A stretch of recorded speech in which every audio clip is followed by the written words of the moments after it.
I let my daughter live rent-free for 7 years. Now she says I'm playing favorites because her teen sister needs the condo. A few years back, I 50s decided to play the long game.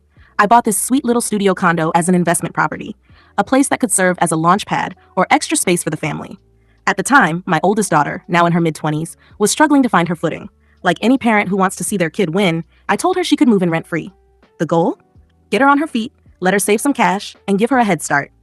In my mind, it was a temporary bridge to her real adult life. Fast forward through the calendar pages, and she's still there.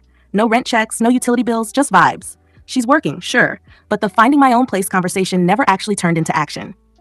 I didn't lean on her too hard, because honestly, I wanted to be the supportive parent. There was a glimmer of change recently when she got engaged. She actually had plans to move out and start a life with her fiancé. I thought, okay, the natural progression is finally happening. But then the engagement imploded. They broke up, and she stayed put in the condo. Because she was heartbroken and going through the ringer, I gave her a pass.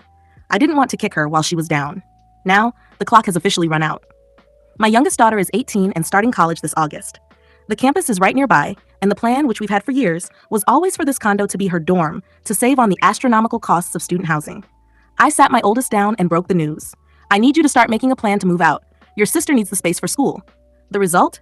Total nuclear meltdown. She's accusing me of kicking her out and playing favorites. She says she's comfortable there and that it's cruel to uproot her after she's built a life in that studio for years.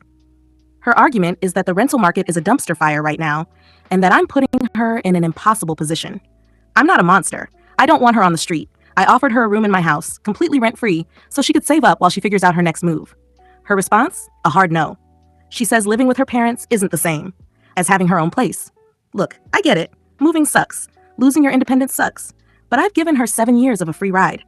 I feel like I've been beyond generous, and I don't think it's a crime to want to use the property I pay for to help my other child get through her degree.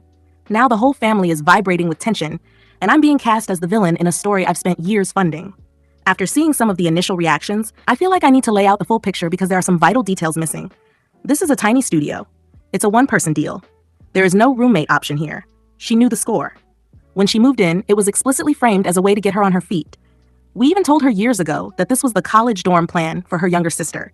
This shouldn't be a surprise. My oldest has had 7 years of free housing. Because of this, she graduated college completely debt-free. That's a gift I've worked incredibly hard to give both of my girls. We aren't dorm people. When the oldest went to college, we rented a place for her so she wouldn't have to commute. We didn't feel the dorm experience was worth the price tag, and we want to provide that same consistency for the youngest. The youngest starts in August. It's a hard deadline. My oldest is begging for another 6 months, but that effectively robs my youngest of her housing for her freshman year. I realize she feels blindsided because she let herself get too comfortable, and I probably should have been firmer sooner. I'm planning to sit her down again to focus on a concrete move-out strategy before August. I don't want to go the legal route. She's my daughter, not just a tenant, and I don't want a court order to be the thing that ends our relationship. But I'm stuck. How do you move an adult child who thinks your generosity is a permanent right? AITA?